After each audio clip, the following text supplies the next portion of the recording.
يا بنت شيخ من قروم الرجال، مزربك وفاخري في فعوله. يا بنت شيخ من قروم الرجال، مزربك وفاخري في فعوله. واخوانك ونعم شيوخ العيال، الجود فيهم والكرم والرجوله.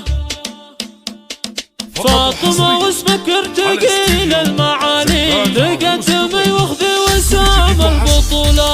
مد يمينك وارفع الراس عالي، لسبتي التكريم في كل وجه. تستاهلينه يا حسين الدلالي، يا المترفة يا الناعمة يا الخجولة. يا قمة الذوق الرفيع الخيالي، اخذتي من الزين عرضه وطوله. اخفيها دبعينك بسود ظلالي، على بياض الخد يرخي يزدوله. يا شبه ظبي فعله والمثالي، بياض عنقك زاهي المسحوله. جدلك اللي فوق الامكان مالي، سبب صفر جهزت للبطوله. يا بنت شيخ من قروم الرجال، مزر ابوك فاخري في فعوله. واخوانك ونعم شيوخ العيال، الجود فيهم والكرم والبطولة. وابن راتح يرتكي للثقالي، الشيوخ من الحرش نتشيل الحمولة. سوم المنايا في نهار القتال، لباسات الجوخ الحمار كل صلاة. يا بنت شيخ من قروم الرجال، نزر ابوك فاخري في فعوله. واخوانك ونعم شيوخ العيال، الجود فيهم والكرم والرجولة.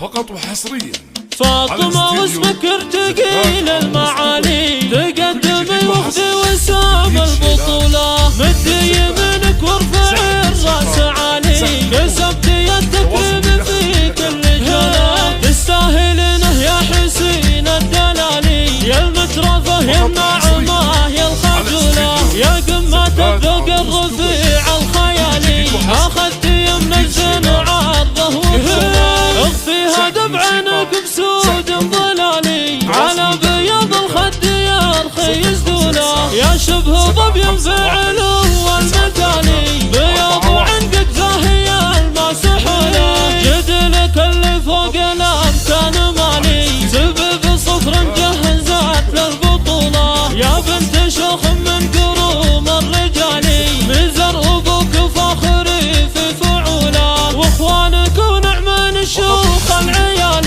الجود فيهم والكرم والبطولة. وابن راتح يرتكي للثقالي، الشيوخ من الحرش نتشيل الحمولة. سوم المنايا في نهار القتال، لباسات الجوخ الحمار كل صلاة. 4-1